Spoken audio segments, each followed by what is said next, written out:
Alright everyone, thanks for joining me again today.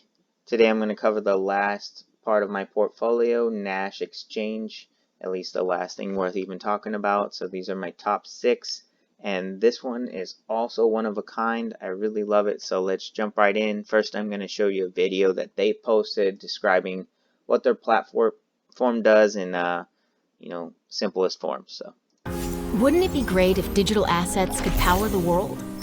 Decentralization encourages financial freedom, which generates prosperity everywhere. But the biggest opportunities were never without risk, until now. At Nash, we've been working steadily to create distributed finance technology that's solid, secure, and beneficial to all, because it's at our very core to do things the right way. Our platform lets you easily invest in, trade, and make payments with digital assets. You'll never give up control of your funds, but still enjoy the power of high-performance trading in a clean-cut, user-friendly package. Secure self-custody and borderless finance. Keep what's yours, yours. And join a more prosperous world with Nash. alright, very beautiful commercial, huh? Thought it was pretty clean. Alright, so let's go to the front page.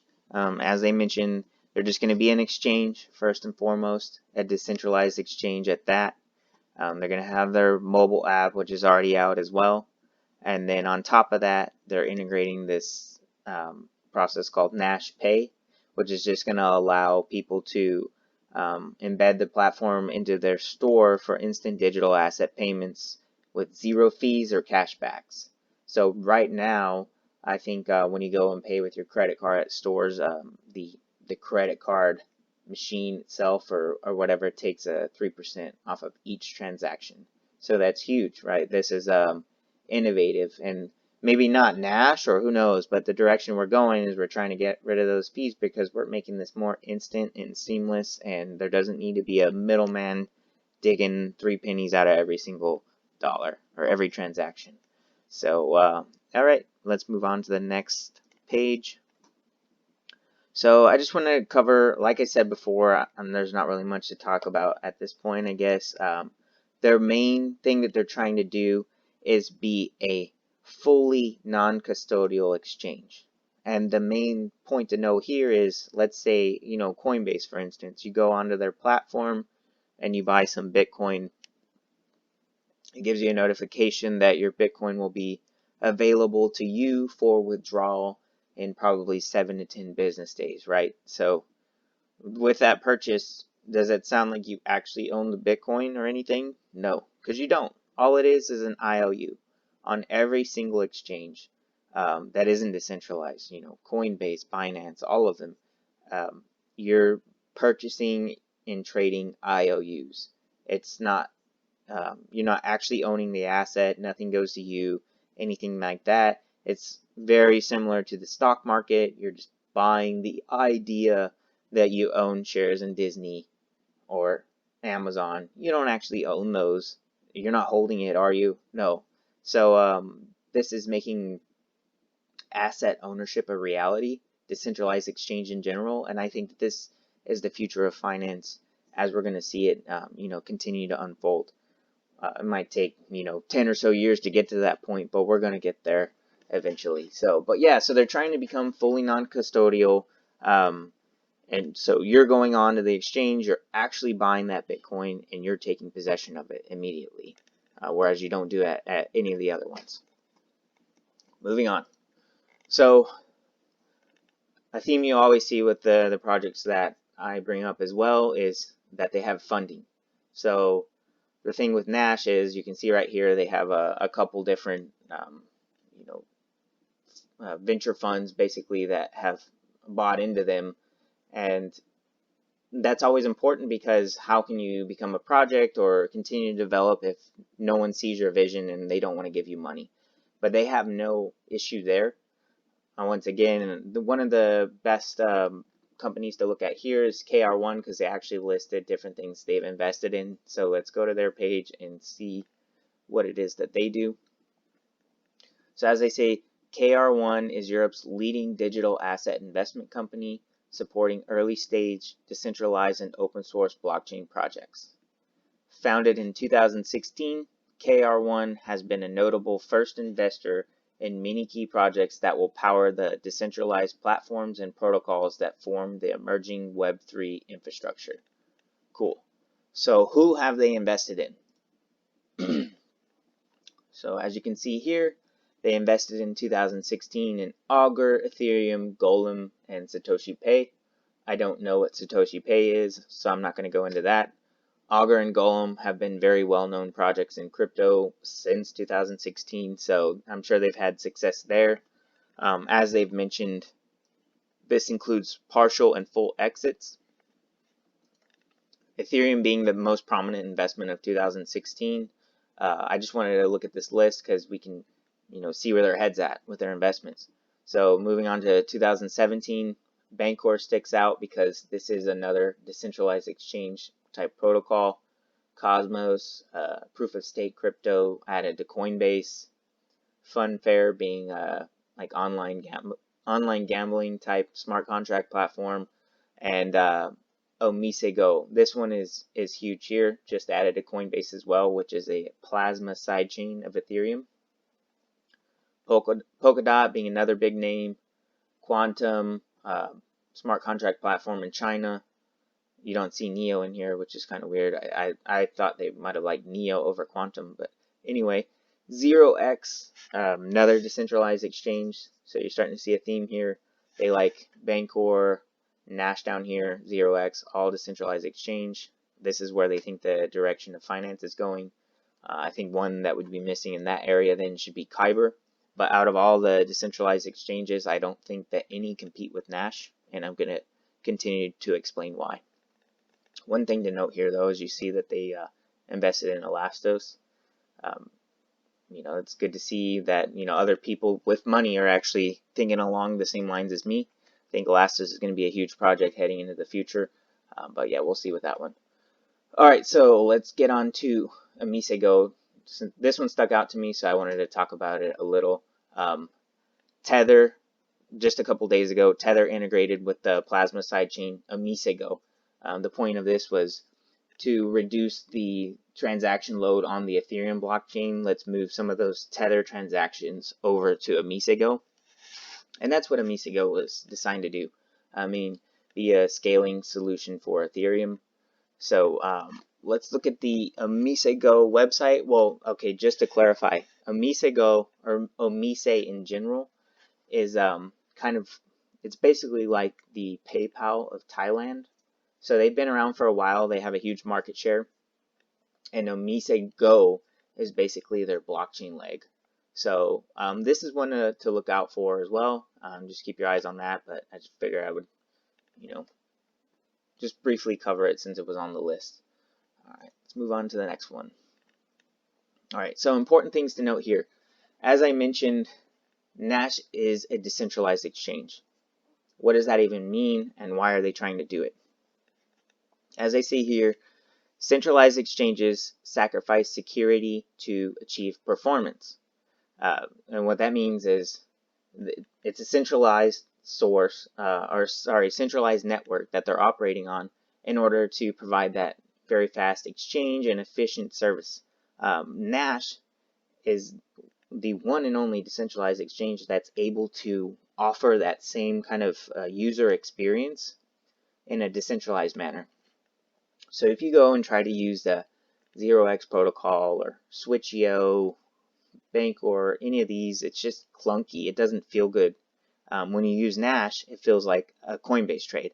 And that's what we're looking for. Right? People aren't going to go and use dial-up, when they can use fiber, right? It's just how it works. People don't want to sit around and wait and hear that dial tone and wonder where their money ended up at, things like that. So Nash combines the best of both worlds, security of a decentralized exchange, while at the same time security of a decentralized exchange, while at the same time the speed and efficiency of a centralized exchange. Also, they've integrated fiat gateways, which are something that any of these other decentralized exchanges haven't accomplished that yet. So just one thing to note there. All right, moving on. Just to reiterate why decentralization matters. Once again, all of the exchanges, it seems like up to this point, have been hacked for a certain amount of money. I don't think Coinbase has had a big one yet. That's why a lot of the times when people come ask me which exchange to use, I'll just refer them to Coinbase, because while they may go down whenever the market's moving volatile, pretty up and down movements, Coinbase will often shut down. I think that they've made it that way on purpose, but that's another story. Anyway, over and over and over again with all of these centralized exchanges, you'll see this. Hackers steal 40 million worth of Bitcoin from Binance Exchange. So, me personally, I think it's a little fishy, and it almost seems planned. I think in the same time frame, May of 2018 as well, this happened. So I don't know. There's a lot of weird things that go on with Binance and all these other exchanges. It just seems like these hacks are like, okay, did you plan that? Did you just lift people's money, or I don't know? Who knows? You can investigate that later on. But point is, centralized exchanges get hacked. Decentralized exchanges don't. So, all right. One of the coolest things about this project is it is Europe's first digital security. And that's a massive deal, because they seem to be pursuing, they want to be compliant, and they're showing that. They're moving along with their plans as a fintech company. They're not saying, hey, let's be rogue, anarchist, blockchain guys. No, let's operate within the laws. What do we need to do to be real? And they went ahead and got registered. And this is huge because it puts them ahead of any of the other projects, any exchanges that want to go ahead and be like them eventually. They're going to have to go through this security process. And at least within the United States, I'm sure Europe is very similar. You have to go through the SEC here, and that takes a while. So that's going to put you ahead when you're being compliant. On the other hand, you have Binance doing things like this, where the CEO, he says they don't have a headquarters because Bitcoin doesn't. People have been asking them over and over, where's your headquarters, this and that, because they're not compliant, And the reality is, he just doesn't want to tell you where the headquarters is located, because they're always up to things that they shouldn't be up to. And what they're doing is they're dodging regulation, and I don't think that that's going to work out in the long run. Right now, they're the biggest crypto exchange as far as volume, and it doesn't even compare.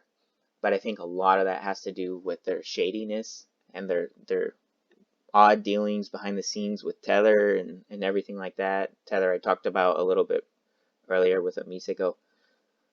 But anyway, yeah, I mean, they just seem to always be up to something, and in the long run, I don't think that wins, especially in finance. That's a good way to end up in prison. So I don't know. We'll see what happens with him. I'm not saying he's going to go to prison, but personally, I wouldn't want to be messing around in this area. All right, so another great thing that really sticks out about NEX, Nash, that I don't think many people even know of, is with them being a registered security. The way it works is you can stake the NEX token, because it is a security. You can stake it up to 24 months. Let me backtrace real quick. So Nash, unlike any other crypto project, their token is essentially shares within their company, and they've all been sold to the community. Obviously, they own some, but you as an owner of the share, you receive a percentage of the trading fees. As you can see right here, you can stake up to 24 months, and you get 75% of the trading fees that occur on the platform. Obviously, in the equivalence of how many NEX you actually have, or proportion of how many NEX you have. So if you have 10,000 NEX, you're going to get a higher percentage than you would have, or sorry, a bigger chunk than you would if you had 1,000. I'm sure you get what I'm saying. But yeah, so say there's a 0.25% trading fee, you would get 75% of that trading fee that occurs if you stake for 24 months. If you move it down to 12 months, you get, roughly 50% of the trade, and so on. The less amount of time that you put up, the less of the fee you're going to get. So if you say, oh, well, I really believe in this project, I'm going to do it for 24 months, then you're getting 75% of all fees that are owed to that share.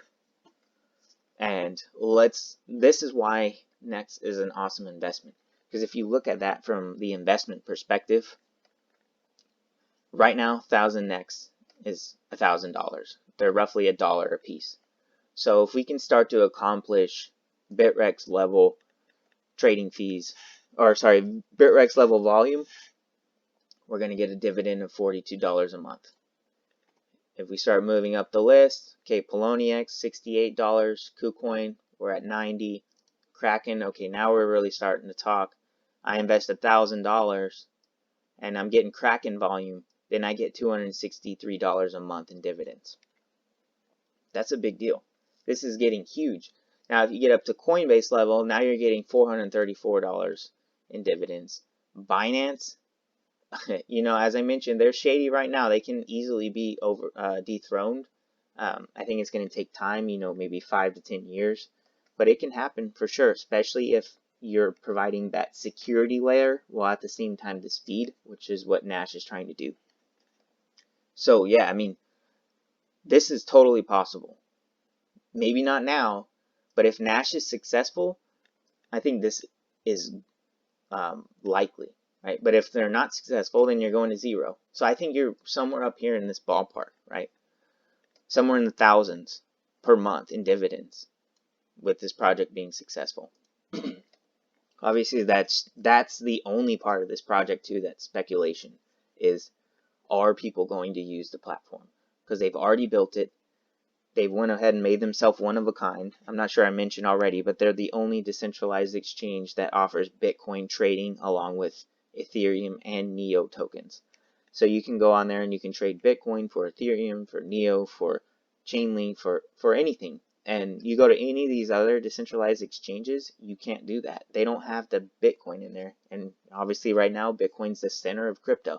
So that's where they've separated themselves. And that's pretty much all I had for this video, except one more thing to note about the staking is your dividends are not paid out in dollars. They're paid out in everything that's traded on the platform. So if someone goes in there and trades Bitcoin, you get a little bit of percentage of the Bitcoin trade. If they do Ethereum, you get Ethereum. They do Chainlink, go down the list, you name it, whatever's traded on their platform, that's what you're paid in.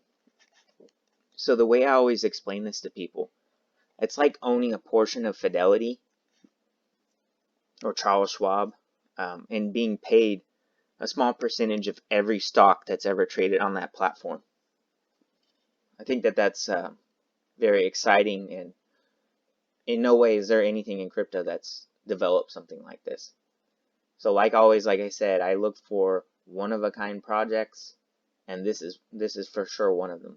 They've set themselves apart with the decentralized Bitcoin trading, as well as making themselves the first registered digital security in Europe. They have a sleek website that none of these other decentralized exchanges compare with. I really don't see them having any competition right now. They might later on down the road, but they've done a great job. So this project, I had to get this into my portfolio, and I was definitely excited to make this video for you. So I hope that it was helpful and informative. But as always, please like and subscribe, share with your friends and family. I hope you get excited about this stuff, because I am, and I hope that you guys can see the direction that finance is going, because this is where we're going. But thanks for watching.